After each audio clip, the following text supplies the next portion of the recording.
Todos, muito obrigado por estarem presentes neste nosso webinar, promovido pelo Portugal Ventures e também pela INCM. O meu nome é João Pereira, vou estar aqui acompanhado durante estes 60 minutos pelo Vítor Castro, do INCM, e que também fará a sua apresentação do INCM em minutos. Como ordem para esta nossa intervenção, nós vamos iniciar com uma pequena apresentação do meu lado para vos dar nota daquilo que é a Call for Enterprise Deep Tech, do lado da Portugal Ventures, que é esta iniciativa que acabamos de lançar ao mercado. Depois o Vítor Castro vai fazer o favor de apresentar a INCM e os desafios que a INCM neste momento tem prementes. E depois, durante a nossa discussão, que se segue a esta sua intervenção, vamos em especial dar atenção a um dos verticais que nós incluímos no desafio que lançamos ao mercado nesta call em especial e que diz respeito à identificação digital. Por isso, sem mais delongas, mais uma vez, muito obrigado por estarem presentes e por terem aceito este nosso desafio. E vou então passar a apresentar-vos, em linhas gerais, aquilo que é a Call for Enterprise Deep Tech.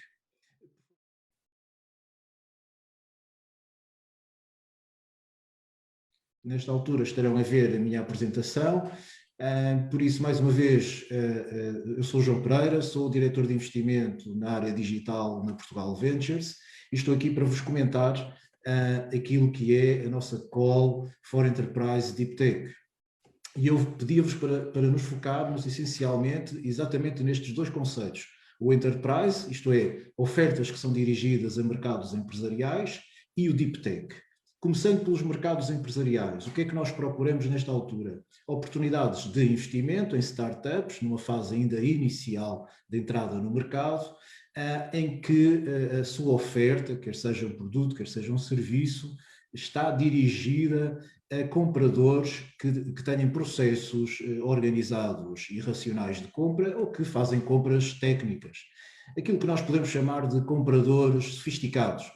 É essa a nossa definição do mercado empresarial e é com vista a empresas que tenham por vocação estarem nestes mercados que nós as chamamos para que nos apresentem as suas propostas para financiamento por capital. Deep Tech, nós queremos sinalizar todas aquelas oportunidades de startups que tenham soluções que são baseadas em tecnologia, em ciência desenvolvida e que essencialmente podem configurar ou estão a configurar, ainda que numa fase inicial de entrada no mercado, estão a configurar uma diferenciação, a criação de uma diferenciação face àquilo que existe prevalecente nos mercados a que se dirige e que pode ser uma diferenciação dificilmente imitável, ou seja, a valorização excepcional que nós procuraremos do nosso investimento está intimamente relacionada com o facto de estas empresas terem uma ambição de se tornarem campeãs globais. Mais uma vez, com soluções baseadas em tecnologia. Os verticais, em especial, que nós nesta altura desafiamos a que as empresas nos apresentem oportunidades de investimento, dizem respeito então, essencialmente, nesta fase, a Digital Identity, portanto, identidade digital, que já vamos falar, a segurança, a cibersegurança, ao desenvolvimento de software nas suas várias vertentes, ao tratamento de dados, a todo o tooling e outras ferramentas e software relacionado com o tratamento de dados, às infraestruturas tecnológicas indispensáveis hoje para o mundo digital que nós estamos a desenvolver nas várias atividades económicas e também públicas e no trabalho de DevOps. E, portanto, estamos nitidamente a procurar oferta, startups com oferta nestas áreas. As tecnologias subjacentes estamos à espera que sejam diversas, mas as aplicações, em geral, serão aquelas que acabei de nomear. As principais características daquilo que procuraremos como base para o nosso investimento são oportunidades de startups que tenham MVP que tenham já o primeiro feedback do mercado, portanto, têm as primeiras relações com clientes ou clientes potenciais, portanto, já têm as primeiras utilizações. Pode ser possível ter já informação de mercado, ainda que inicial, que permita perceber onde é que a solução se vai encaixar nessas cadeias de valor internacionais que nós procuramos. Por isso é que dizemos que procuramos ambição global, isto é, as startups que nós procuramos investir são startups com a missão de conquistarem mercados para além do mercado português. As características do fundo que a Portugal Ventures neste momento alocou a esta call faz com que a disponibilidade de investimento se dirija a empresas portuguesas e que estão localizadas nas regiões Norte, Centro e Alentejo. Isto é o correspondente à divisão administrativa, corresponde às características do fundo que neste momento a Portugal Ventures está a investir e, por isso, as localidades em específico daquilo que configura o Norte, o Centro e o Alentejo correspondem a essa divisão administrativa portuguesa. O investimento que nós iremos efetuar de forma esperada estará no intervalo entre um mínimo de 250 mil euros e um máximo de 1 milhão de euros. Dito isto, como devem imaginar, estamos e estaremos sempre disponíveis a fazer operações sindicadas, isto é, com partilha de investimento com outros investidores. É algo que, obviamente, será muito bem-vindo.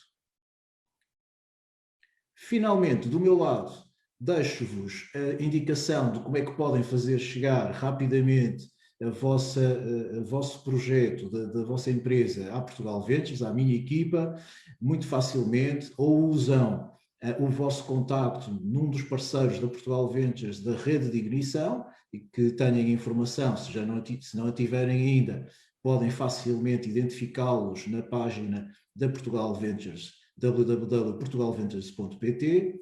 Ainda na mesma página e diretamente da Portugal Ventures podem encontrar um separador que se refere a investimento. Dentro desse separador vão encontrar uma página específica da Call for Enterprise Deep Tech, onde têm os passos que devem prosseguir para submeter a informação da vossa empresa. Muito fáceis, são poucas informações que devem colocar no formulário, porque a base será sempre o upload e, portanto, a gravação de informações sobre o vosso projeto. Do meu lado, resta-me apenas referir que a call estará aberta até ao dia 16 de maio, portanto, do próximo mês, e esperamos seguramente encontrar muitas oportunidades daqueles que nos vão seguir agora durante o resto da nossa apresentação. Passo agora a palavra ao Vítor Castro. Muito obrigado, Vítor. Obrigado, João. Boa tarde a todos. Antes de mais nada, é um prazer estar aqui convosco, falar-vos um bocadinho do quem é a Imprensa Nacional Casa da Moeda, uma empresa centenária, e o que é que faz ela de facto aqui nestes campos associados a conceitos inovadores, diferenciadores, como o João dizia há pouco. O que é que isso de certa forma está alinhado com o nosso DNA, com o nosso negócio, com os nossos desafios.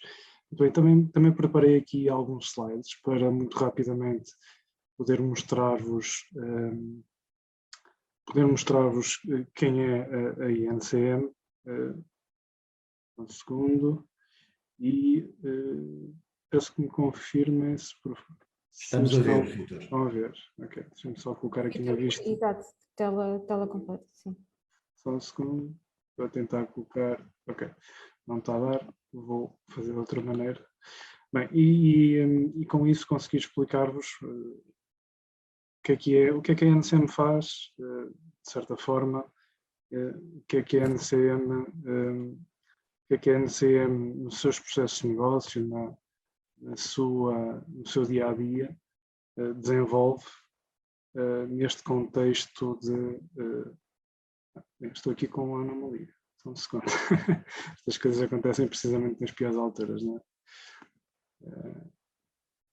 Bem, só um segundo enquanto resolvo aqui o problema. Mas pode colocar a outra apresentação, Vítor. Se não ficar em tela cheia também não tem problema. Certo. Bem, terá que ser assim. Ok, só um segundo.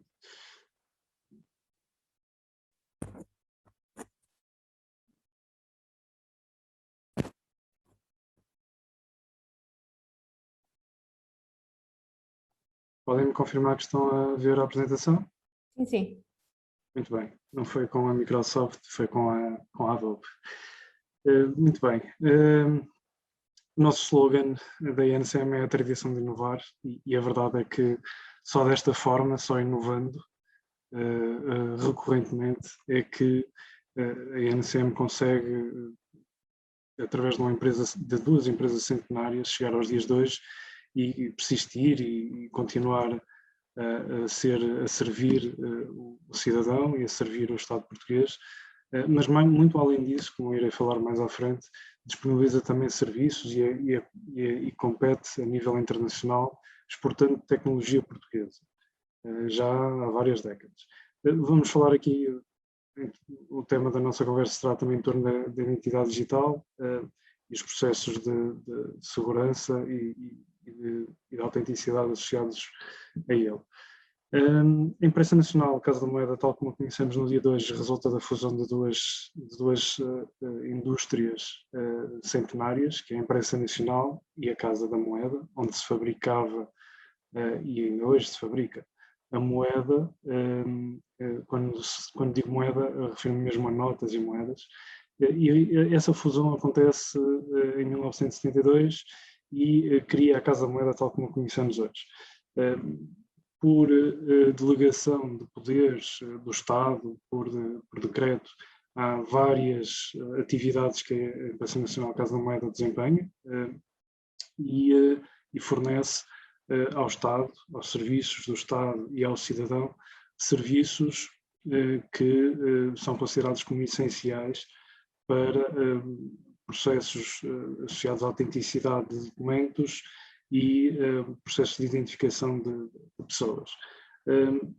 O que se personifica, de certa forma, a Imprensa Nacional Casa da Moeda, de certa forma não, está no seu DNA, como uma gráfica de segurança. E, na verdade, é isso que nós somos uma gráfica de segurança que cada vez mais se desprende da gráfica física e se liga à gráfica digital, mas tenta sempre, tanto quanto possível, ligar estes dois mundos com novos serviços, novos produtos que permitem fazer esta ponte. A INCM atualmente produz documentos de segurança que nós enquadramos no âmbito de segurança, como, por exemplo, os documentos de identificação e os documentos de viagem. O cartão de cidadão é um exemplo deles, mas muitos outros cartões, como cartões profissionais associados a serviços do Estado, cartões de licenças de condução e outro tipo de documentos do género que permitem identificar o cidadão num determinado atributo ou apenas na sua identidade soberana reconhecida pelo Estado. Documentos de viagem, entre eles produzimos o passaporte eletrónico português, nas várias versões que já teve, e também o título de residência. Não só, já agora, estes documentos produzimos não só para âmbito nacional, em Portugal, produzimos também para estrangeiros, exportamos esta tecnologia para vários países no estrangeiro. E, aliás, tem sido esse cada vez mais o foco em termos de negócio, nós desenvolvermos solução e tecnologia aqui em Portugal e exportamos essa tecnologia para o estrangeiro. Continuamos a produzir, a fazer a cunhagem da moeda, quer a moeda corrente, quer a moeda de coleção. Na verdade, a moeda corrente cada vez cunhamos menos, tem muito a ver com as cotas de produção que são impostas pelo Banco Central Europeu, mas continuamos a produzir. E moeda de coleção que ainda hoje, e aliás cada vez mais, tem vindo a renovar-se e a ter novos adeptos de moeda de coleção. É algo engraçado que tem acontecido nos últimos tempos. Continuamos a produzir essa moeda comemorativa, como por exemplo moedas comemorativas de momentos singulares, como o 25 de Abril, por exemplo, os centenários da Universidade de Coimbra, entre outros. Também temos a atividade associada à marcação de metais preciosos, é uma atividade desempenhada pela área de contrastarias, que permite fazer a identificação inequívoca daqueles objetos e aferir, cunhá-los de forma que seja possível confirmar que são metais com aquele teor, com aquele valor que supostamente o cliente está a comprar. Esse processo de autenticação é feito na NCM, cada vez mais também inovando e criando novos conceitos de cunhagem de metais preciosos. Teremos também a falar um bocadinho deles mais à frente. Também é responsável pela edição do Jornal Oficial, o Diário da República. Também ele partiu de uma vertente física e atualmente é cada vez mais digital, nas próximas versões incluindo até técnicas de inteligência artificial, ou seja, estamos constantemente a inovar também este serviço. E, por fim, a publicação de obras consideradas como obras fundamentais para a língua portuguesa. Não imprimimos, não publicamos livros numa perspectiva de negócio, puramente de negócio, não. Cada vez mais fazemos essas publicações com o objetivo de promoção da língua portuguesa, promoção de determinados autores da língua portuguesa. A NCM tem-se associado cada vez mais à investigação, à inovação. A prova disso é que temos 49 parcerias firmadas, temos 80 investigadores que trabalham connosco no dia-a-dia, em vários estudos, em vários projetos de investigação que nós temos.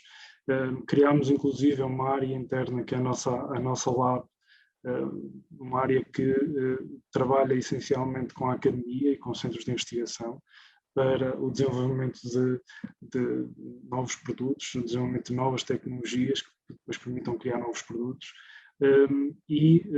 Nós temos até o momento realizado um investimento de 6 milhões em investigação e desenvolvimento, do qual já começamos a ter alguns frutos. Temos 2 marcas registadas, 5 tecnologias patenteadas, 34 projetos de investigação e desenvolvimento já realizados ou ainda em curso e 28 artigos publicados. Isto demonstra que a nossa colaboração, ou melhor, as nossas intenções vão muito para além das intenções. Na verdade, nós estamos ativamente a trabalhar na inovação, na investigação com as entidades, as redes de investigação em Portugal. Em Portugal, porque privilegiamos a nossa academia e privilegiamos o desenvolvimento de conhecimento em Portugal e a exportação depois desse mesmo conhecimento.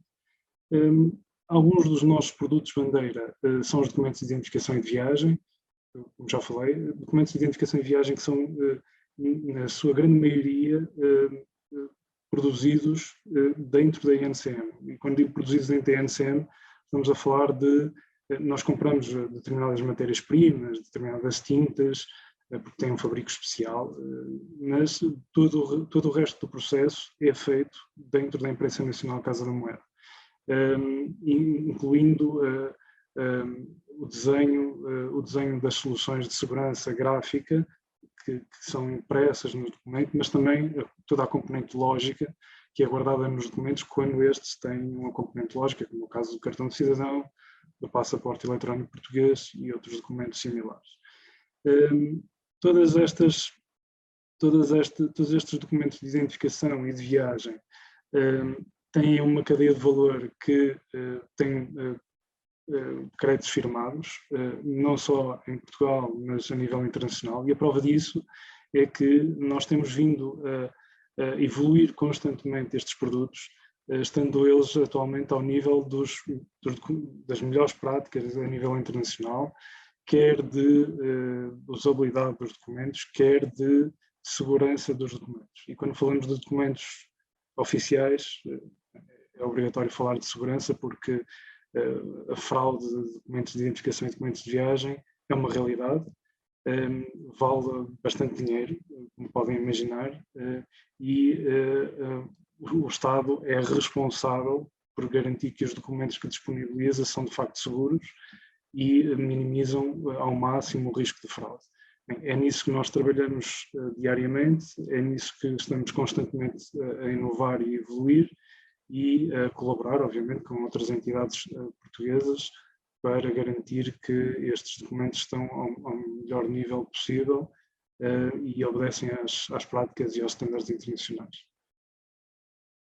Os documentos de identificação são, tal como está a referir em relação aos documentos de viagem, parte dos nossos produtos bandeira. São vários. Por exemplo, aqui temos o exemplo da carta de condução, que atualmente foi desenvolvida há bem pouco tempo uma nova versão de carta de condução. Alguns de vós já podem ter esse documento no bolso. Mas também estamos a trabalhar no desenvolvimento de novas soluções, novos conceitos de documentos de identificação. Não só estes documentos de identificação físicos, que são os mais conhecidos, mas também os documentos de identificação digitais. Nós passamos por várias gerações de documentos. Não sei se recordam dos documentos do bilhete de identidade que era em papel. Depois passamos um cartão de cidadão que agrega um conjunto de informações, que depois, obviamente, têm muito esforço por trás, não é? E a colaboração de muitas entidades públicas e privadas para a criação de um framework de serviços que tira partido desse cartão de cidadão. Já poderemos falar desse conceito mais à frente. E nesse documento de identificação já temos uma evolução, em que impregnamos, colocamos no documento informação na componente eletrónica do documento. Informação como dados biográficos e biométricos do cidadão, mas também outros elementos, como, por exemplo, certificados digitais de assinatura e de autenticação e outro tipo de informação que permite disponibilizar determinados serviços que ajudam a desmaterializar processos. Essa foi uma das grandes evoluções que nós tivemos entre o cartão de cidadão e o bilhete de identidade. Na verdade, os documentos de identificação têm vindo a evoluir. Muito em breve existirão também outros cartões, já existem, na verdade, e o cartão de cidadão também, numa vertente contactless, isso é aliás fruto de um regulamento europeu que lança diretivas para que todos os Estados-membros implementem essa transformação nos documentos de identificação, mas estamos também já a projetar o futuro, que é o conceito do documento de identificação completamente digital. Não exclui a vertente física do documento, de todo, mas é um documento que se dedica cada vez mais às necessidades que o mundo digital trazem para o cidadão e para os serviços, para a sociedade no seu todo. Falaremos também um bocadinho mais à frente desse ponto. Outros produtos que a ENSEM também tem desenvolvido são os selos da autenticidade dos documentos, dos objetos. O Unicode é uma prova é um produto que resulta da investigação com a nossa academia, mais precisamente com um grupo de investigadores na Universidade de Coimbra, e é um produto dessa investigação que chega de facto ao mercado e que já está a ser utilizado em inúmeros casos de uso, um dos quais é o certificado de matrícula, que também muitos de vós certamente têm na vossa carteira ou na vossa carteira ou entendem que é necessário tê-lo e podem ler a informação e comprovar a informação que está no documento está de facto também dentro desse selo, aumentando assim a autenticidade do documento que tem e reduzindo o risco de fraude do documento. Vítor, peço desculpa, mas vamos ter que acelerar aqui um bocadinho. Muito bem, com certeza. 2 minutos, está bem? Com certeza, muito obrigado pela indicação. Ainda relativamente aos selos, os selos pode parecer uma atividade marginal, mas são altamente procurados a nível internacional e nacional. Porquê? Porque permitem colocar nos objetos determinada informação que garanta a autenticidade desse objeto.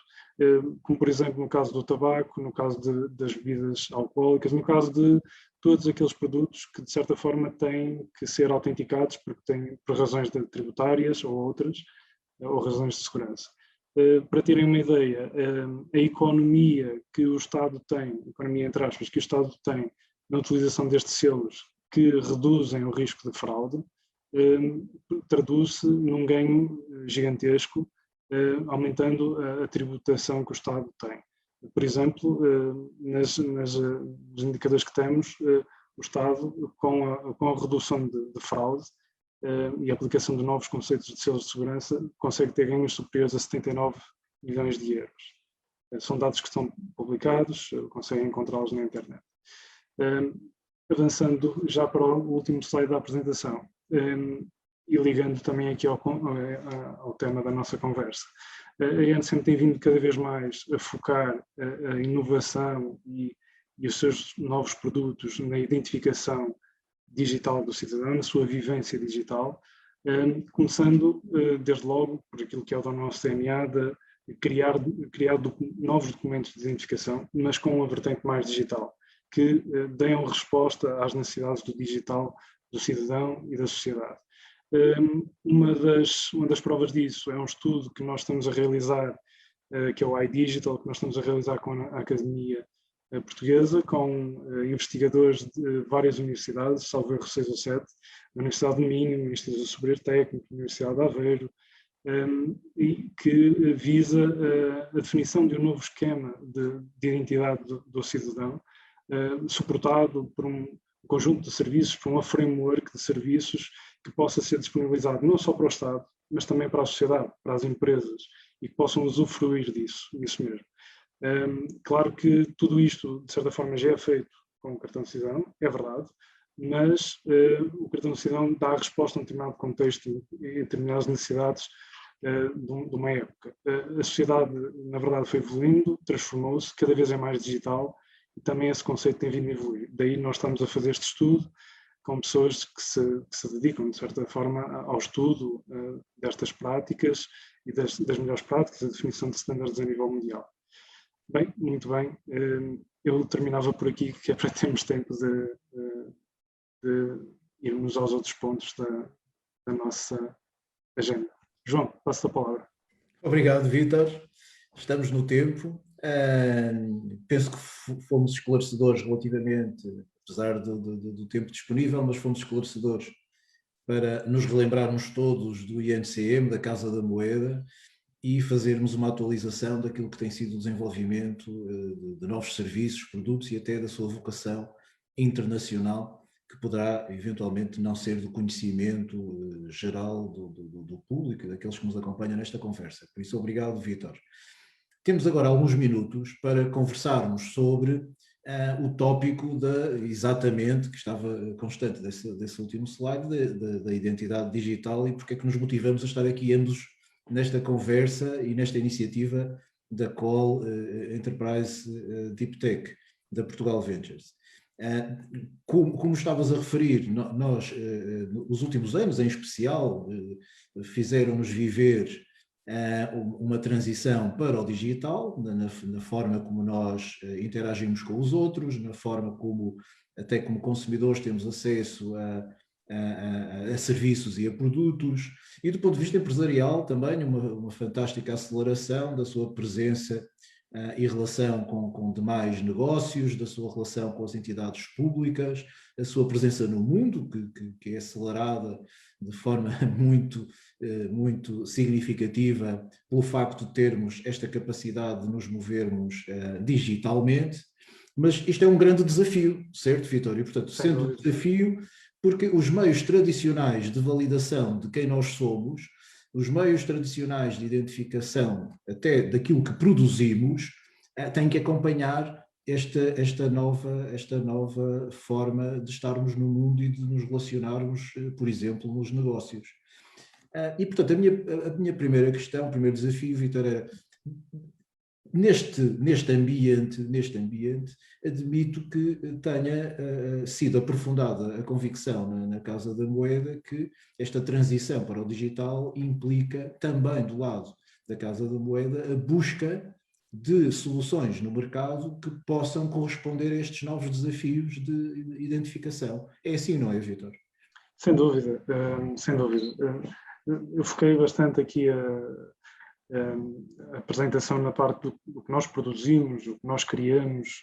Nós não fazemos sozinho, de todo. Não é? Como havia dito, trabalhamos com centros de investigação, com a nossa academia, com vários parceiros estatais que têm um trabalho muito meritório, mas também com entidades privadas que trabalham connosco para dar resposta aos desafios que vão surgindo e aos desafios futuros. Aliás, este conceito de identidade digital não se resolve de todo com uma solução disponibilizada pelo Estado. Resolve-se muito provavelmente com novos modelos que estão em discussão. É muito fácil de encontrar na internet vários estudos e várias discussões sobre isso, e nos grandes fóruns tem vindo a ser discutido. Os modelos de identificação vão mudar, estão a mudar. Já há vários pilotos, vários protótipos já implementados, e é uma questão de tempo até eles chegarem ao cidadão, nos vários países por esse mundo fora. Ou seja, João, se me permites, nós partimos de um modelo em que o Estado tem que verificar e garantir a identidade de um cidadão, fornecendo-lhe um documento de identificação, como prova disso, que é um documento de identificação que representa a identidade soberana, reconhecida pelo Estado, e chegamos aos dias de hoje com um desafio que o digital nos coloca, que é: ok, mas como é que nós agora conseguimos pegar nessa identidade reconhecida pelo Estado, nesse documento de identificação, e conseguimos utilizá-lo para nos identificar no mundo digital? Sendo que o mundo digital tem processos completamente distintos do mundo físico.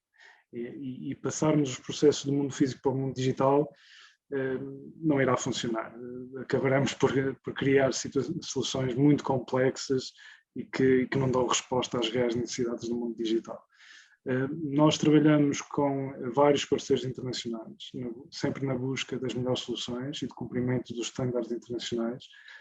Estamos presentes em vários fóruns relacionados com as tendências dos documentos de identificação e de viagem, e contamos, obviamente, com a colaboração também de todos estes parceiros públicos e privados para estes novos desafios do mundo digital, e estes novos desafios que serão também respondidos pela criação de novos documentos, novos formatos e serviços de autenticidade, de identificação do cidadão.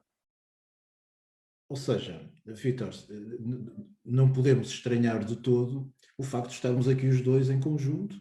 Por um lado, a Portugal Ventures a significar que pretende investir agora especialmente com este fundo em oportunidades nesta área, em áreas também de outro tipo de digitalização empresarial, mas também especificamente nesta área, e não é estranho encontrarmos aqui a Casa da Moeda, no sentido em que algumas destas ideias transformadas em oportunidades de soluções que nós tivemos aqui ambos a debater, de identificação nas várias vertentes, a Casa da Moeda obviamente quer estar a intervir nesta área para, de alguma forma, ter uma relação possível de seguimento, digamos assim, para a sua própria atividade.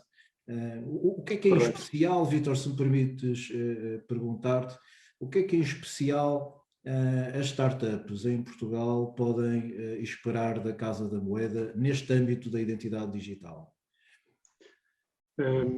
Podem esperar uma total colaboração, desde que eles sejam disruptivos e consigam trazer soluções para os desafios.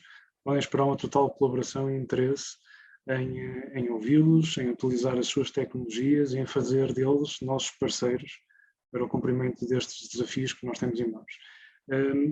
Se me permite desenvolver um bocadinho, por exemplo, este estudo que nós estamos a realizar, que eu já referi do iDigital, é um estudo profundo, de análise a nível internacional, de standards, de vários fóruns de discussão destes temas, do estado atual e das tendências futuras, mas também é um estudo que pretende que apresente um novo esquema de identidade.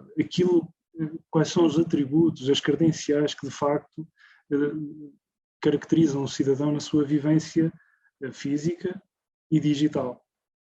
Ou seja, este estudo pretende, mais do que aqueles atributos que atualmente já caracterizam o cidadão e que são conhecidos, uma data de nascimento, o número de identificação, ou 2 ou 3, a sua morada, a altura, os pais, essa informação já é por todos conhecida e já é utilizada em larga escala em todo o mundo. Mas a nível, que outros atributos é que classificam o cidadão que sejam passíveis de contribuir para a identificação do cidadão? Este novo esquema de identidade, por si só, lança muitos desafios. Porquê? Porque para dar resposta a este novo esquema de identidade é necessário abraçar um novo conceito de identidade, que para responder ao mesmo tem que ser criadas novas arquiteturas, novos serviços, novas formas de identificação e conseguir relacionar esta informação e fazê-lo em modelos que sejam utilizáveis pela sociedade. De nada vale nós estarmos a criar novos conceitos, novas arquiteturas, novas frameworks, se depois de facto é verdade que contribuem bastante para o Estado, para a administração pública, mas depois a sociedade não usa, não utiliza, não se potencia outros processos que a identificação pode potenciar. Mais do que isso, a identidade tem que dar resposta aos desafios que são colocados no mundo digital, às fraudes, ao uso indevido da identidade, a tudo isto que anda em torno de fazer-se passar por outra pessoa, fake news, não haver identificação de atos. Tudo isto no digital acontece, e cada vez menos no mundo físico, é verdade, porque a nossa vivência passou para o digital, mas não levou todas estas medidas de segurança que nós fomos implementando ao longo dos anos, nos processos do mundo físico que nós já tínhamos. Ou seja, Vítor, se me permites interromper, não é apenas aquela suposta transição digital que é uma mera digitalização, no sentido quase de fotografia, de um papel para depois viajar no mundo virtual. É muito mais do que isso. Portanto, aquilo que nós estamos à espera são de tecnologias que permitam exatamente criar e validar, que é isso que na verdade agora quer significar, portanto é criar e validar esses novos atributos em ambiente digital que sejam a próxima plataforma de identificação, por exemplo, dos cidadãos, ou genericamente das nossas pessoas, por exemplo, quando estamos em transação comercial. É isto. Exatamente, é isso mesmo, é isso mesmo. E também com eles perceber de que forma é que determinados serviços, mesmo que não venham a ser utilizados pela Imprensa Nacional Casa da Moeda e pelo Estado português, mas de que forma é que esses serviços são, de certa forma, clientes do novo conceito de identidade, de uma nova framework de serviços que seja criado, e sejam contribuidores, de certa forma, para fomentar esses novos processos de identificação e de autenticação dos cidadãos. Também podemos falar dos objetos, mas isso é outra conversa, e no mundo digital conferir a segurança que é necessária para que nós consigamos interagir de forma segura, e aqui a segurança tem muitas valências, mas conseguimos interagir de forma segura e que seja de facto um meio controlado, um meio estável, confiável para quem nele tem a sua vivência. E que, na verdade, cada vez temos mais. A julgar pelos últimos quase 2 anos, fomos forçados a ficar presos em casa, teve que ser, né? Todos o sabem, e tivemos que recorrer ao digital. Para quem não fazia, teve que começar a fazer, para continuar a trabalhar, para continuar a adquirir produtos, para continuar a ter uma vivência em sociedade. E isso faz-nos, de certa forma, faz-nos acelerar aqui cada vez mais a urgência, colocar a urgência nestas necessidades. Não é algo que vai acontecer, certamente, essas necessidades não é algo que vão acontecer daqui a 10 anos, não, elas já existem, esses problemas já existem. E nós temos que continuar a evoluir para dar resposta a essas necessidades. Claro. Só aqui ainda um último ponto referente ao que a questão que estavas a colocar, João. Eu já referi aqui que a identidade de um cidadão não é apenas aquela informação que nós já conhecemos, que é fornecida aos registros, ao Instituto de Registro Notariado, por exemplo, ou ao Serviço de Estrangeiros e Fronteiras, ou outras entidades, quando precisamos de emitir um determinado documento de identificação. Há muito mais informação que definem a identidade de uma pessoa e de um objeto, uma vez mais. Essa informação será cada vez mais útil no futuro para contribuir para identificar, para autenticar uma pessoa. O que é que eu quero dizer com isto? Eu sou o Vítor Jorge da Silva Castro, com toda a informação que o Estado tem e utiliza e certifica e utiliza para eu ser identificado, mas eu também sou membro da Ordem dos Engenheiros, também sou licenciado numa determinada instituição de ensino, tenho determinadas licenças, como por exemplo uma licença de condução, estou certificado por um conjunto de determinadas entidades certificadoras, ou seja, tenho um conjunto de atributos muito para além daqueles que são certificados pelo Estado. Esses atributos são disponibilizados não só por entidades públicas, não só por serviços do Estado, mas também por entidades privadas. E é aqui que nasce, não sei se estou a conseguir passar o conceito, mas é aqui que nasce cada vez mais um conceito distribuído da forma de identificar um cidadão. O cidadão é identificado por um conjunto de atributos que, em parte, serão certificados pelo Estado, e em outra parte serão certificados por outras entidades, públicas ou privadas. E a forma como se ligam estes atributos, a forma como se associam à identidade soberana do cidadão, é que cria um novo conceito, uma nova arquitetura de serviços para a identidade digital. E é o que permite ao cidadão realizar uma vivência no digital completamente diferente daquela que vivia há 10 ou 15 anos atrás e completamente diferente daquela que vai viver daqui a 5 ou 10 anos. Estes modelos disruptivos de autenticação do cidadão, de integração de serviços, estas novas soluções em que as startups contribuem em muito, porque têm uma visão completamente distinta daquilo que já existe, abrem um espaço para todo um mundo novo. Dou um exemplo de uma tecnologia. Há uns anos atrás, falava-se muito pouco de autenticação com biometria facial, por exemplo. Hoje em dia já é quase comum ver serviços de onboarding, ver entidades que disponibilizam determinados produtos, determinados serviços, como por exemplo a abertura de conta num banco, em que já disponibilizam a possibilidade de fazer a recolha de dados biométricos e a autenticação através da biometria facial. E muito contribuíram as startups para estas novas ferramentas.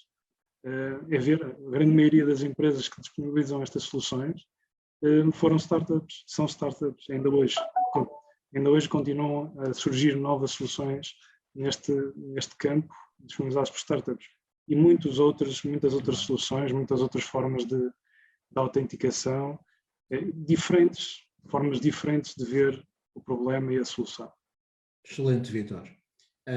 Obviamente podíamos continuar a conversar ainda por muitas horas, seguramente o tema para mim é fascinante e seguramente que para ti também é. Para aqueles que nos seguem, porque vieram ter connosco, também será um tópico muito, muito importante que estão a seguir. Está agora no momento de abrir o espaço que nós criamos hoje neste webinar àqueles que nos acompanham e, por isso, seguindo as regras de, por favor, aparecerem na imagem e ligarem o vosso som, podem, por favor, fazer as vossas questões e comentários. Muito obrigado. Vamos a isso. Obrigado, Vítor. É que agradeço. A Ana Isabel Paes há pouco tinha a mão levantada, não sei se quer colocar alguma questão. Eu peço desculpa porque me enganei, levantei a mão para assinalar presença e depois esqueci-me de tirar a mão. Ok, não faz mal. Obrigada. Obrigada. Boa tarde, Ana Isabel. Boa tarde. Bem, mas se não houverem Olá, boa questões... tarde. Para cá tinha uma questão. Ricardo muito bem. Gomes, Boa tarde, Ricardo. boa tarde. Sou da Mandora. Seria uma questão mais para o João Ferreira, mas em concreto, na sequência da sua introdução. Dizem que, segundo disse, portanto, um dos critérios para a candidatura era a startup já ter presença no mercado, portanto, já ter clientes finais. No caso de uma startup que já tenha validação através de POCs, mas ainda não tenha clientes finais, é elegível para a candidatura? Ricardo, muito obrigado, boa tarde. Boa tarde. Muito diretamente, nós queremos ter a possibilidade de ver a solução ao vivo. Ok. E, portanto, se existem POCs, se existem pilotos, provavelmente nós vamos considerar e vamos querer conhecer melhor. Ok, muitíssimo obrigado. Obrigado, Ricardo. Cândida? Sim, boa tarde. Em primeiro lugar, muito obrigada pela sessão, foi muito esclarecedor, principalmente a parte do enquadramento da Casa da Moeda. Fiquei com algumas dúvidas mais na vertente da Portugal Ventures e foi por isso que também fiz a minha intervenção, vou fazer a minha intervenção. Basicamente, fiquei com várias dúvidas, não sei se foi por falta de percepção minha do nível de desenvolvimento que estes projetos não, que são empresas, devem ter. Algum nível de TRL específico que possamos ter aqui como enquadramento, e relativamente à questão da investigação e desenvolvimento de que referiram, estes projetos devem ter gênese em alguma universidade, isso é obrigatório, não é? São estas duas questões que eu tenho. Obrigado, Cândida. Excelentes questões. Começando pela última, não há aqui a obrigação de ser um projeto que resultou de investigação académica ou em laboratórios ligados a instituições como universidades. Serão muito bem-vindos, certo? E obviamente esperamos que resultem como tenham resultado. Aliás, se formos ver a carteira atual de investimentos da Portugal Ventures, seguramente encontramos lá muitas manifestações dessas origens. E eu até, como tendo sido formado por uma das universidades portuguesas e tendo uma relação genericamente favorável na minha vida, até profissional, com as universidades portuguesas e com os laboratórios portugueses, só teremos, obviamente, que ficar satisfeitos se essas oportunidades se manifestarem como transferência, digamos assim, transferência de tecnologia para a sua comercialização no mercado. Mas nós não somos exclusivos nesse âmbito, Cândida, e por isso não tem que ser exclusivamente um projeto empresarial, uma startup que tenha nascido de investigação patrocinada ou no âmbito de uma qualquer instituição universitária, sendo portuguesa ou não. O que nós procuramos são equipas que tenham desenvolvido essa tecnologia, com as várias formatações que isso possa implicar, e que tenham neste momento já alguma comprovação de utilização. Nós chamamos um MVP, portanto não tem que ser necessariamente um produto acabado e formatado para estar a ser vendido a clientes. O que nós queremos ver é um produto já com um nível de desenvolvimento, e agora já estou a responder à primeira parte, Cândida, tem que ser um produto lato sensu, tem que ser uma solução já suficientemente desenvolvida, e portanto o TRL terá que corresponder a um projeto empresarial que tem uma solução tecnológica suficientemente desenvolvida, que se manifesta naquilo que nós podemos chamar de um MVP e que já está a ser utilizado, já fez as primeiras provas, tem os pilotos para mostrar e tem indicações, é possível, claro está, Cândida, que não escondo, assim como na intervenção anterior, não escondo que, do ponto de vista de percepção de risco da nossa parte, não é? Enquanto investidores, se tivermos clientes já pagantes na utilização daquilo que é a solução das empresas, ficamos, obviamente, nesse sentido, com maior, digamos assim, com maior visibilidade do potencial da solução. Mas, se houver clientes que em ambiente empresarial, que não apenas de facilidade para fazer uma comprovação ainda num âmbito muito restrito, mas se houver clientes empresariais que estejam já a testar ou que tenham testado e estejam a considerar a adoção desta solução, nós vamos considerar e, portanto, é esta a definição que nós vamos ter como operativa, Cândido.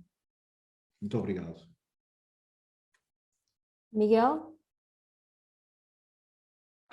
Boa tarde João, boa tarde a todos aqueles que eu conheço, que são muitos, felizmente, e boa tarde também aos que não conheço. Olá, Miguel. Parabéns por esta call e por esta iniciativa. Eu tenho uma pergunta muito objetiva, que é o seguinte: isto é só para IT, certo? Estou a pensar num projeto na área da energia, que tem uma componente da IT, obviamente, mas é um projeto na área da energia. Não se enquadra nesta call. Queria só esclarecer. Miguel, boa tarde. Já nos conhecemos há muitos anos e é significativo nós continuarmos aqui a encontrar-nos. Tenho muito gosto em rever-te. Relativamente ao que me estás a colocar como questão, nós não selecionamos mercados, faço-me entender, nós selecionamos aplicações para desenvolvimentos que têm, obviamente, uma gênese de IT. E, portanto, quando dizes energia, estás a significar o setor onde vai ser usada a solução, a produção de energia. Ok, se calhar tínhamos que ver, certo, Miguel? Não, tem mesmo a ver com a produção de energia. Ok. Baseada, tem obviamente uma plataforma digital apoiada, então, mas o desafio, Miguel, será nós continuarmos a conversar, não no âmbito, eventualmente, desta call específica, ok? Que é nitidamente software-based, não é? Ou ferramentas ligadas a desenvolvimento, etc. E fazemos essa conversa noutro âmbito. Okay. Está bem, Miguel? Obrigado, João. Boa tarde a todos. Boa tarde. Tiago? Obrigado. Olá, boa tarde e obrigado pela conferência, foi muito interessante. Eu estava a ouvir-vos e pronto, eu estou aqui a representar a Fulvem, que é uma empresa que nós começamos em 2020. Nós somos uma plataforma de inteligência artificial que prevê a probabilidade de um cliente fazer uma compra. Em traços gerais é isto. Pronto, nós neste momento, entre outros, já estamos a falar com clubes da Premier League e da NBA. Já temos uma prova de conceito realizada com a Federação Belga de Futebol, que é a número 1 do mundo, e a minha pergunta em relação ao vosso desafio é, considerando que a data limite de submissão de candidaturas é 16 de maio, em média, e obviamente que isto tem o valor que tem, em média, quanto tempo é que vocês levam até darem uma resposta? Isto porquê? Porque recentemente, e devido a esta atração inesperada, surgiu uma necessidade imediata de fazer crescer a equipa e estamos a explorar investimento neste momento com outras duas empresas, então queria perceber mais ou menos a nível timeline o que esperar desta call. Obrigado.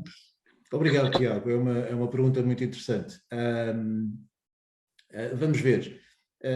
Aqui a questão é que o tempo é, obviamente, uma variável que ambos teremos que sempre controlar, certo, Tiago? Portanto, depende de nós e depende também do Tiago e da equipa. Mas aquilo que é o nosso standard, pensando numa questão de haver um primeiro contacto, e portanto ainda não há conhecimento sobre aquilo que é a empresa e a solução, eu diria que para termos uma primeira posição sobre a oportunidade, não vamos demorar seguramente mais de 30 dias, ok? É essa a previsão. A partir daí, Tiago, há negociação, se for positivo, se todos quisermos avançar, há negociação, há contratação, tanto podem ser mais 15 dias, como eventualmente podemos demorar mais um bocadinho. Depende sempre da complexidade e do nível de detalhe da discussão que se segue. Sendo que o standard, já agora, Tiago, pelo menos é a nossa visão e a nossa experiência dos últimos anos, é que, em geral, isto não ultrapassa os 90 dias.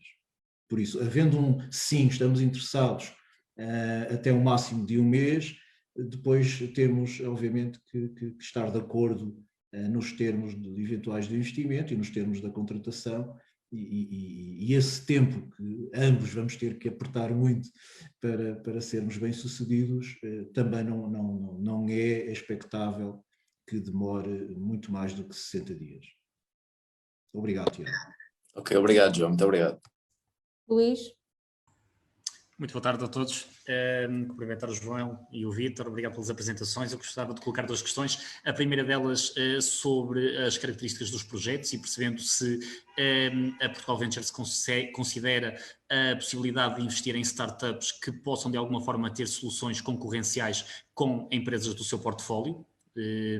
E a segunda questão tem que ver com os Ignition Partners. Portanto, esta call terá características aqui muito diferentes de uma call Innova ID, por exemplo, na qual as candidaturas das startups ou dos projetos foram feitas a partir da rede Ignition Partners. No fundo, aqui, quando abrem esta possibilidade das candidaturas poderem ser feitas diretamente através do site da Portugal Ventures ou através da rede de parceiros de ignição, qual é que será efetivamente aqui o papel de cada parceiro, se poderão submeter diretamente a candidatura ou apenas apoiar aqui a elaboração da proposta de candidatura? Obrigado. Obrigado, Luís. Boa tarde. Respondendo muito diretamente na última questão que me colocas, nós contamos com a Startup Braga como contamos com os demais parceiros de ignição e, portanto, aquilo que nós lançamos como desafio é, nas startups que vocês estão a apoiar e a acompanhar, não há necessidade de fazer uma abordagem direta, esperamos até que sejam vocês a patrociná-la, faço-me entender.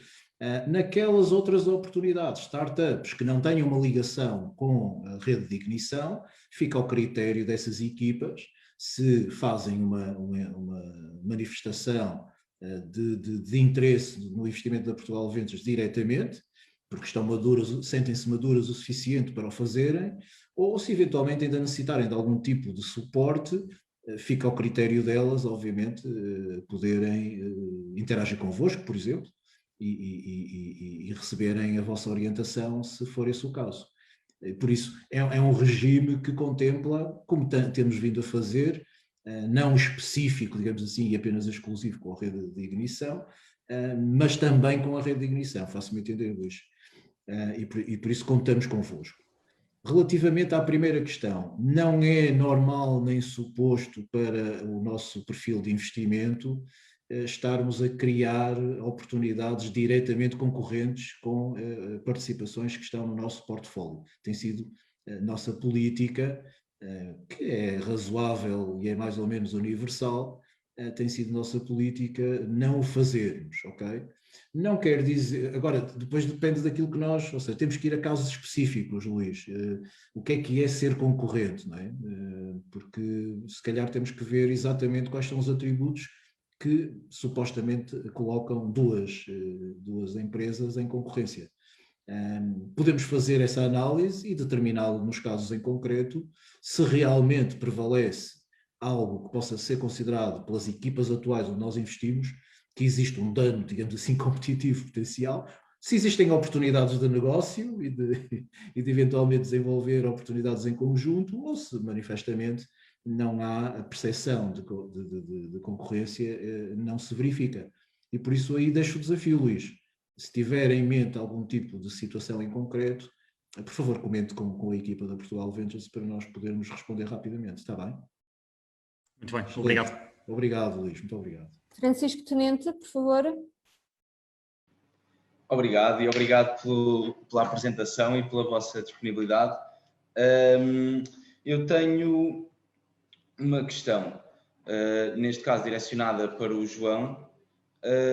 João, neste caso eu tenho uma startup que já está no mercado, que já tem clientes e aquilo que nós fazemos basicamente é acelerar a industrialização de produtos e neste momento é também assente em software, mas ainda não tem uma base, uma plataforma desenvolvida por nós, em que já temos essa plataforma planeada e com a introdução de AI para apoiar esse fluxo, o que significa que já temos negócio, aquilo que nós vamos fazer na plataforma já o fazemos, mas não temos essa plataforma e a procura de financiamento é exatamente para o desenvolvimento desse sistema. Enquadra-se no objetivo deste financiamento ou não? Obrigado, Francisco. Boa tarde. Vamos ver, nós queremos soluções, queremos investir em startups, em empresas que tenham soluções baseadas em tecnologia e que as coloquem, obviamente, num patamar de barreira, digamos assim, à competição. Deixem-me desligar aqui o meu aviso de terminar o tempo. Ok, peço desculpa. E por isso, o projeto, eu responderia em duas partes, Francisco, mas depois se calhar melhor é continuarmos a conversar, está bem? A primeira questão é, do ponto de vista mais puro, digamos assim, da nossa abordagem nesta altura, obviamente que eu gostaria de encontrar já um produto que incorpore as tecnologias afinal, correto? Aquilo que eventualmente vai ser o suporte da base competitiva da empresa. Mas também temos a consciência que os produtos, por isso é que eu falo em MVP, não é? Por isso nós não estamos à espera de repente investir em empresas já com um produto perfeitamente fechado e comerciado, certo? Em ambiente competitivo no mercado. E por isso, dentro desta flexibilidade daquilo que é um desenvolvimento e aquilo que nós esperamos que já aconteça neste momento, pode haver aqui alguns pontos de ligação que achemos interessantes na sua oportunidade, Francisco. Por isso, eu retenho aquilo que lhe ofereci, que é continuarmos a conversar. Está bem? Obrigado. E Obrigado, como é que continuamos a conversar? É muito fácil, contacte-nos, se calhar, se quiser tomar nota, o meu contacto é joão.pereira, Portugal Ventures de PT, é muito fácil. Ok. Obrigado, Francisco. Obrigado. Temos aqui ainda mais 3 questões, João. Ricardo? Olá, muito boa tarde. Conseguem-me ouvir? Sim. Sim, sim. Sim, ótimo. Parabéns pela apresentação, é sempre bom. Vemos que há calls a abrirem na área da tecnologia, é o que mais procuramos hoje em dia. Eu sou médico, tenho um projeto que lançámos no mercado no início de janeiro, que quase bate em todos os pontos aqui para a call. Contudo, a minha questão é uma questão prática, que é, quando nós temos um público-alvo limite, ou seja, para a utilização da nossa solução, ou seja, que não é escalável nacionalmente, mas que atingindo o topo nacional se consegue internacionalizar, replicando o que produzimos cá em Portugal, o serviço que oferecemos, isto enquadra-se na call? Obrigado, Ricardo. Boa tarde. Bem, com esse enquadramento é bem difícil responder. Vou tentar, está bem, Ricardo? Mas aqui a promessa é continuarmos a conversar para nos esclarecermos a ambos melhor, está bem?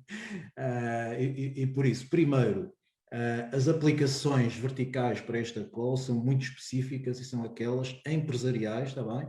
Não se dirigem, ou seja, nesta call não contemplamos, não quer dizer que a Portugal Ventures não esteja à procura noutras dimensões, mas nesta call em especial procuramos soluções que são dirigidas em empresas, ok? E não ao público consumidor, como eu e o Ricardo.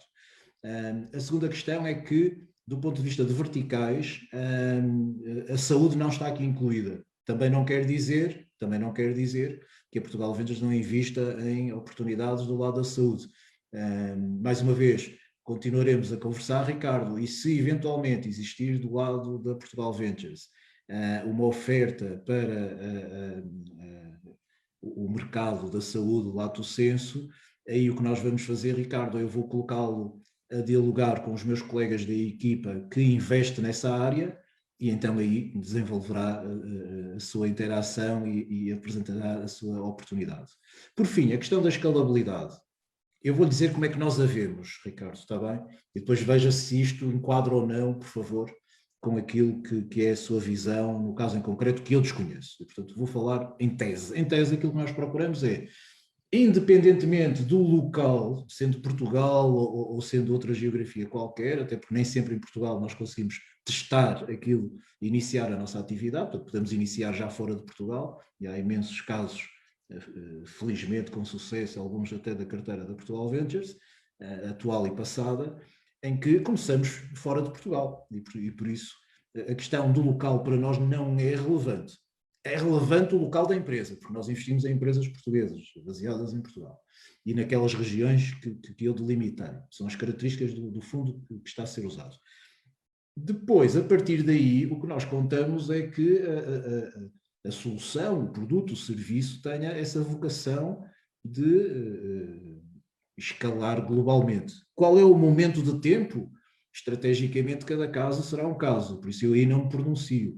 Aquilo que eu espero das oportunidades que nós vamos investir é que tenham a capacidade de fazer esse trabalho de antecipar a sua, até por razões competitivas, não é?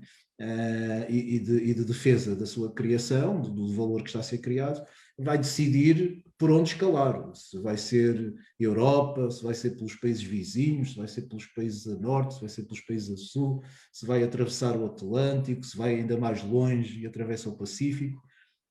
Nitidamente, cada caso será, obviamente, específico. O que nós esperamos, porque faz parte daquilo que é uma oportunidade especulativa para investimento de capital de risco, é que haja esta ambição e possibilidade de escalarmos tão rapidamente quanto possível para geografias que materializem economicamente a oportunidade. É essa a nossa visão, Ricardo, e não mais em tese, certo? Esta é a nossa visão. Sendo que a nossa visão incorpora aquilo que é o capital de risco, ou seja, nós estamos apenas a fazer uma primeira, não é? Os primeiros passos da empresa convosco, sendo que aquilo que é comum e expectável é que provavelmente existirão muitas mais rondas de financiamento e até por causa disso, para nós irmos aliciar investidores fora de Portugal a juntarem-se em novas rodadas de investimento de capital, é importantíssimo termos presença para além da portuguesa. Normalmente é importante estarmos para além de Portugal. Obrigado, Ricardo. Dora?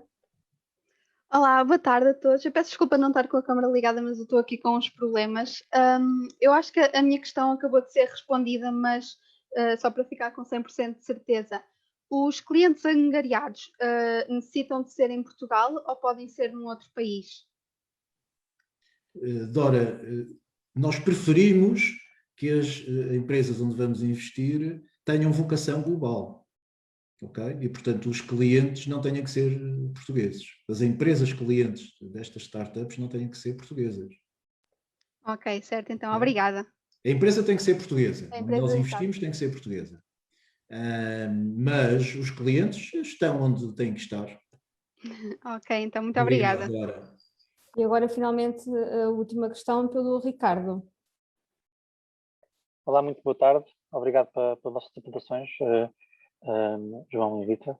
A minha questão é, nós aqui temos produto, temos mercado, mas não somos simplesmente uma startup. Pelo menos o conceito normal de startup, não é? Portanto, pelo menos em termos de idade, ultrapassamos isso. Isso é um problema? Temos que ser específicos, Ricardo. Obrigado, boa tarde. Sim, antes boa de tarde. mais, temos que ser muito específicos. O fundo, pelas características do dinheiro que foi alocado, que obviamente não é da Portugal Ventures, é de um investidor que colocou o dinheiro no fundo, ou de um conjunto de investidores que colocaram o dinheiro, para ser mais preciso, um conjunto de entidades que colocaram o dinheiro no fundo para nós fazermos a gestão de investimento. Tem algumas particularidades. Uma das particularidades é a questão da geografia, que já nomeei. A questão da idade não pode ultrapassar 7 anos. Ok? 7 anos. Mas existe, efetivamente, por exemplo, a possibilidade de haver uma spin-off da empresa especificamente para explorar uma tecnologia, Ou isso é uma coisa que se calhar pode ser complicado? Ricardo, desde que não configure uma invenção só para cumprir a questão da idade dos 7 anos... Não, Ricardo, de forma muito franca e aberta, certo? Desde que não estejamos aqui apenas a construir algo para podermos cumprir com os 7 anos, todos os cenários são possíveis e, portanto, vamos supor que dessa outra atividade há uma nova oportunidade que tem vindo a ser desenvolvida, é criada uma nova empresa, obviamente há uma equipa exclusiva para esta nova oportunidade, por que não considerá-la, Ricardo? Ok. Ok? Muito obrigado. Excelente, muito obrigado, Ricardo. Mantemos em contacto. Não há mais questões. Temos mais? Não. Podemos finalizar. Muito bem. Não sei se o Vítor, entretanto, também quer acrescentar alguma coisa, uma vez que aqui o nosso público esteve particularmente centrado no investimento da Portugal Ventures. Vítor? Queria só acrescentar um ponto que eu julgo que pode ser do interesse, especialmente de quem, uma colega que falou há pouco, de novas ideias e de investigação, não necessariamente feito pela academia, e que eu julgo também importante promover nestas situações.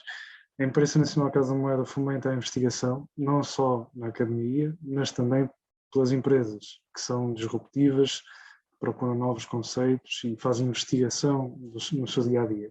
A prova disso é que nós temos o Prémio N3+, que já vai com várias edições, e todos os anos atribuímos esse prémio 1 milhão de euros, precisamente para ajudar, apoiar a criação de conhecimento, não só investigadores da academia, mas também investigadores nas suas startups, nas suas empresas.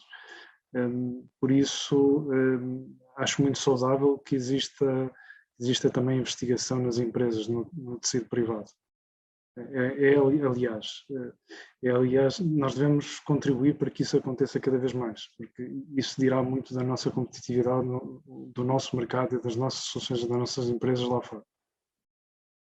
Muito obrigado, João. Excelente, Vítor, muito obrigado.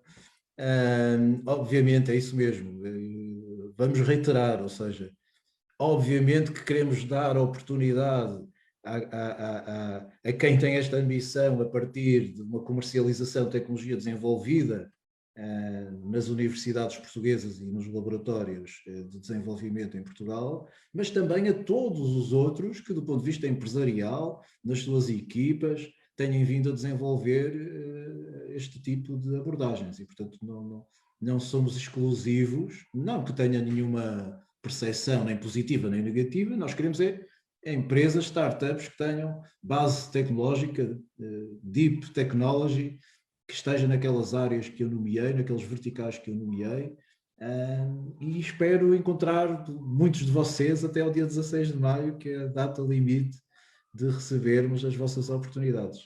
Por isso quero-vos agradecer muito, quero agradecer ao Vítor e à INCM do facto de terem decidido em boa hora acompanhar-nos nesta iniciativa, acompanhar-nos nesta call, vamos estar envolvidos em conjunto também nas oportunidades que surjam relacionadas com a identidade digital.